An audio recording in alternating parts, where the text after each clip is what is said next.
Assalamualaikum warahmatullahi wabarakatuh. Alhamdulillahirabbil alamin. Wassalatu wassalamu ala asyrafil anbiya'i wal mursalin wa ala alihi washabihi ajma'in. Amma ba'du. Pertama dan terutama, mari kita bersyukur atas kehadiran Allah Subhanahu wa taala yang telah memberi bantuan dan kesempatan Dia agar kita bisa berkumpul di tempat yang diberkati ini. Sholawat selalu kita curahkan kepada Nabi Muhammad SAW yang telah membawa kita dari saat ketidaktahuan ke zaman sains seperti sekarang ini.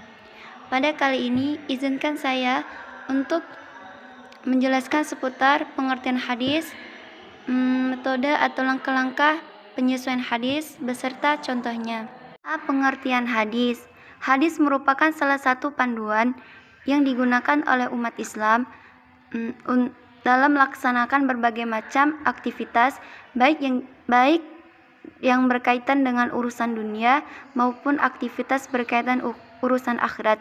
Hadis juga merupakan sumber hukum agama Islam yang kedua setelah kitab suci Al-Quran.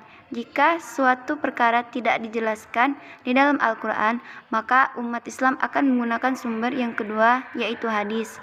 Dan hadis secara bahasa berarti berbicara, percakapan, atau perkataan. Hadis disebut juga sunnah.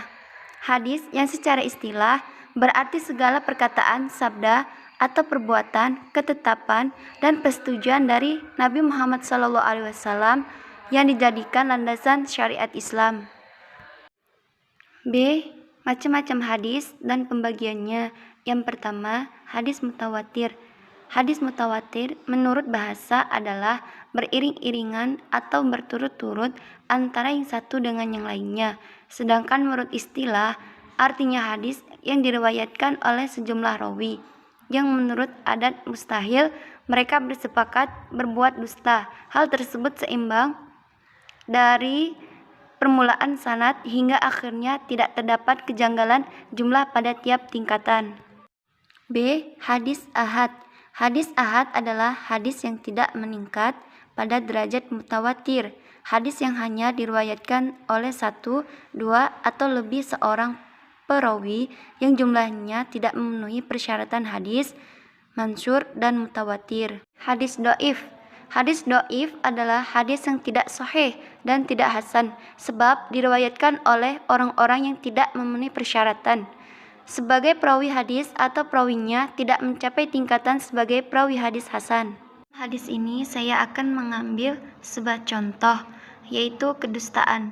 Rasulullah Nabi Muhammad SAW juga dalam sabdanya telah memperingatkan umat manusia bahwa akan datang tahun-tahun penuh dusta menimpa manusia. Berdasarkan sabda Nabi Muhammad SAW, di tahun-tahun penuh dusta itu berdusta dipercaya sementara orang yang jujur dituduh berdusta. Hurairah berkata, Rasulullah SAW bersabda, akan datang tahun-tahun penuh dengan kedustaan yang menimpa manusia.